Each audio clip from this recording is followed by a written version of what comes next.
You don't lose because you lack talent. You lose because you react. Watch carefully. The moment someone criticizes you, your face changes. The moment plans shift, your tone shifts. The moment pressure rises, your clarity drops. And in that exact moment, you become readable. Readable people are predictable. Predictable people are controllable. Controllable people do not win in competitive environments. This is the brutal truth no one wants to say out loud. Your emotions are not making you deep, they are making you exposed. Marcus Aurelius commanded legions while surrounded by betrayal, plague, and war. Yet in his private writings, he reminded himself daily, "You have power over your mind, not outside events." That was not philosophy for comfort, it was strategy for survival.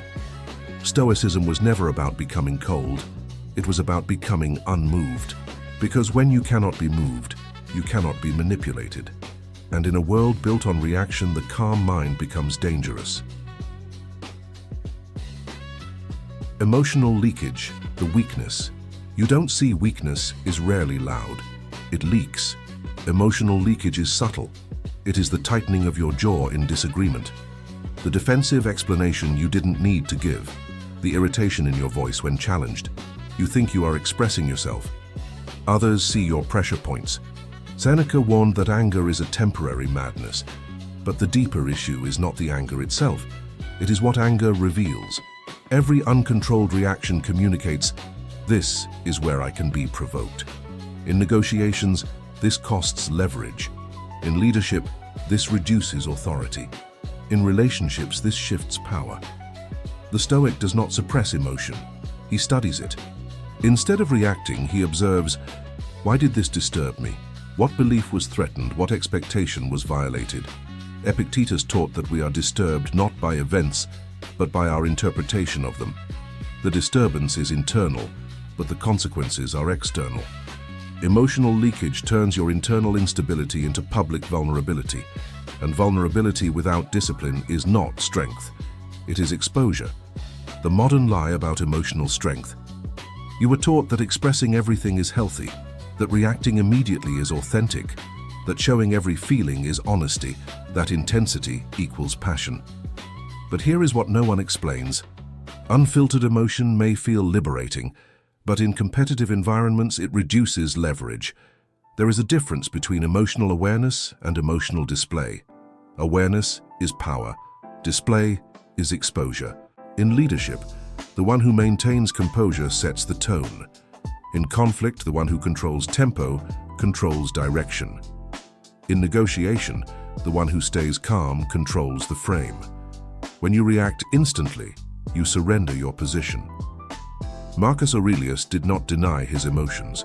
He disciplined them privately before acting publicly. That distinction changes everything. The modern world rewards noise. Stoicism rewards restraint. Restraint is not weakness, it is controlled force. Think carefully. If someone can predict your reaction, they can influence your behavior. And if your behavior can be influenced, your strength is conditional. Stoicism does not ask you to feel less. It asks you to pause longer, because in that pause, you regain command. The biology of losing control. Before philosophy, there is physiology. When you feel insulted, threatened, rejected, or challenged, your body reacts faster than your mind can reason. Your heart rate rises, your breathing shortens, your muscles tense, the amygdala fires, and in that instant your brain prioritizes survival, not strategy. This is called cognitive narrowing. Your field of perception shrinks, your thinking becomes binary. Your ability to calculate long-term consequences weakens. You are no longer choosing your response, you are discharging tension. And here is the brutal part. While you are reacting emotionally, someone else may still be thinking clearly. In competitive environments, that difference is everything. The calm person sees options, the reactive person sees threats. Marcus Aurelius wrote reminders to himself during war, not after peace. He understood that emotional spikes reduced judgment. He trained himself to observe the surge instead of obeying it. Stoicism is not mystical, it is neurological discipline. When emotion spikes, strategic bandwidth drops. The question is not whether you feel. The question is whether you can remain cognitively wide while feeling. If you cannot think clearly under emotional pressure, your strength collapses exactly when it is needed most. And weakness that appears under pressure is not accidental, it is untrained reactivity. The hidden cost. You lose strategic position. Most people think emotional reactions only affect how they feel. They don't. They affect positioning. The moment you react impulsively, you surrender control of tempo. You respond too fast, you explain too much, you defend when silence would have created strength, and the other person senses it. In any interaction, there is always an invisible frame, who is steady, who is pressured, who is seeking approval, who is unmoved. Emotional reactivity shifts you into defense. Defense is not always visible, but it is always felt. Epictetus taught that external events are not within our control. Only our judgments are. That teaching is often interpreted spiritually, but it is also strategic. When you control your judgment, you control your posture. When you control your posture, you control perception. When you control perception, you influence outcomes. The calm person does not rush to correct misunderstandings. He does not argue every slight. He does not chase validation, he observes. And observation creates distance. Distance creates clarity. Clarity preserves strategic position. In competitive hierarchies, emotional volatility subtly lowers perceived rank. Stability, on the other hand, signals authority, not because it is loud, but because it is rare. When you react, you follow the emotional tempo of others. When you remain steady, others adjust to yours. And whoever sets the tempo leads. Emotion is data, not command. Here is where most people misunderstand Stoicism. They believe the goal is to eliminate emotion. It is not. Emotion is information, but information is not instruction.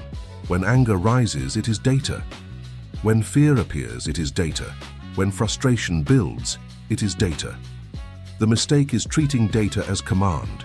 You feel anger, so you attack. You feel fear, so you withdraw.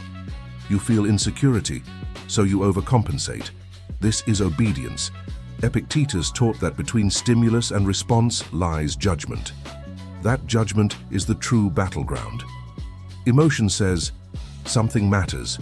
Wisdom asks, what exactly does this mean? Marcus Aurelius trained himself to pause and examine the impression before accepting it. He did not deny the surge, he questioned it. Is this insult truly harmful? Is this obstacle truly catastrophic? Is this threat truly real? Most emotional spikes dissolve under examination because they are not about reality. They are about interpretation. The Stoic does not silence emotion, he interrogates it.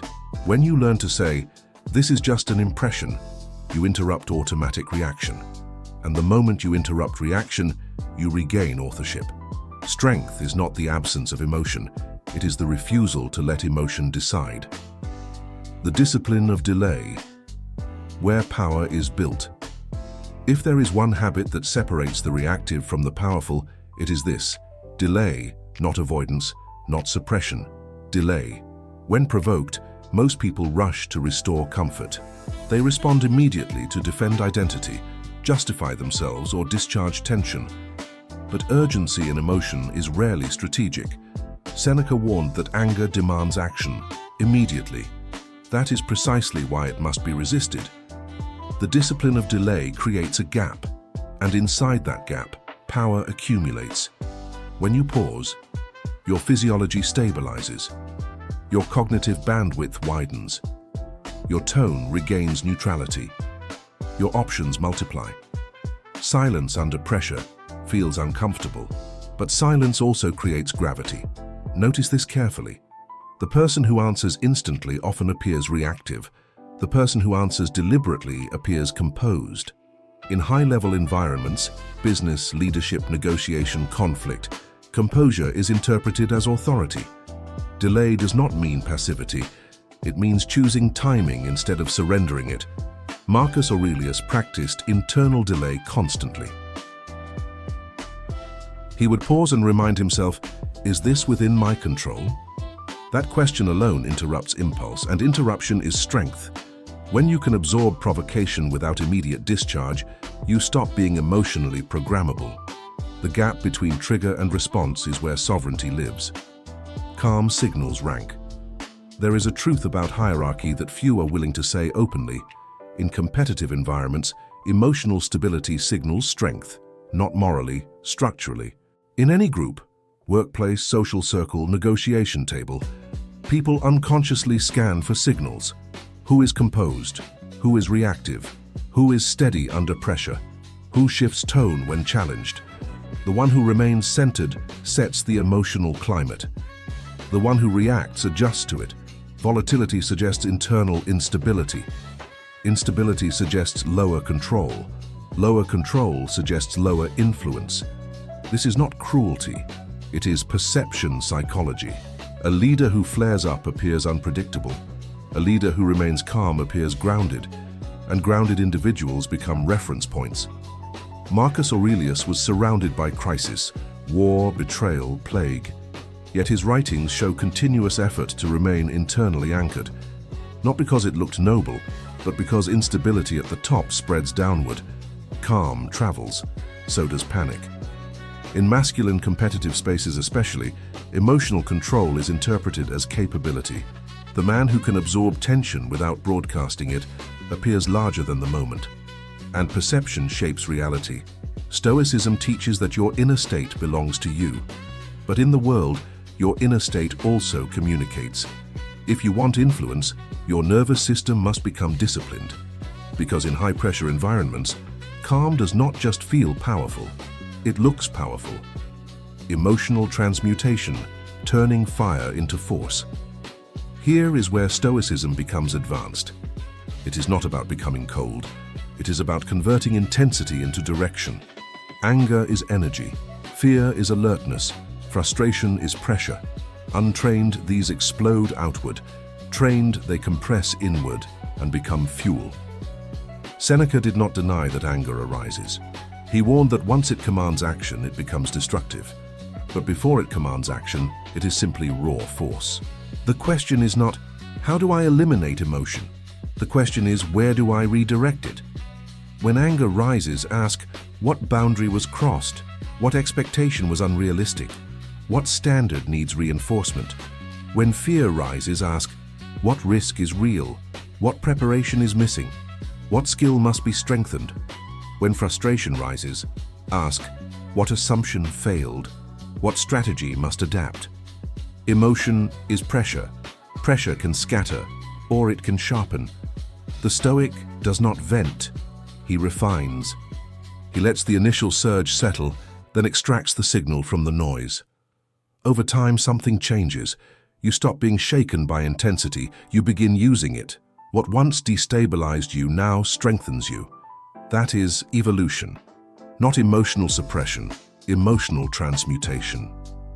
The brutal truth, revisited, you are not weak for feeling. Now we return to the beginning. You are not weak because you feel anger. You are not weak because you feel fear. You are not weak because you feel hurt. You are weak when you obey without examination. Emotion is human. Submission to impulse is optional. Marcus Aurelius did not become emperor because he felt nothing. He became unshakable because he trained himself not to become owned by what he felt. There is a difference. Most people oscillate between two extremes. They either indulge every emotion or they try to suppress everything. Both are forms of dependency. Indulgence makes you volatile. Suppression makes you brittle. Stoicism proposes a third path. Witness, interpret, choose. When you can experience emotion without surrendering authority, something radical happens. You stop being internally divided. Your feelings and your decisions no longer fight each other. They align. The brutal truth is not that emotions make you weak. The brutal truth is that undisciplined emotion makes you predictable. And predictability under pressure is vulnerability. But discipline changes that. When you feel deeply yet act deliberately, you become difficult to move. And what is difficult to move is difficult to defeat. Sovereignty. The mind that cannot be moved. At the highest level, this is not about emotion, it is about ownership. Who governs your internal state? If criticism controls your mood, you are governed. If praise controls your confidence, you are governed. If setbacks dictate your identity, you are governed. Epictetus was born a slave, and yet he taught that true freedom begins when no external event dictates your inner condition. That is sovereignty, not dominance over others, dominance over impulse. When your peace is conditional, your power is conditional. When your reactions are automatic, your strength is temporary. But when you can endure insult without shrinking, face pressure without collapsing, and experience emotion without surrendering judgment, you become internally unassailable. Marcus Aurelius reminded himself daily, "You have power over your mind." Not some power, power, and that power is trained. In a world of constant outrage, emotional performance, and reactive noise, the calm mind is rare. Rare becomes respected. Respected becomes influential. Influential becomes powerful. Stoicism does not remove your humanity. It refines it. You will still feel. You will still care. You will still burn with ambition. But you will choose when and how that fire moves. And when you cannot be moved against your will, you stop being weak. You become sovereign.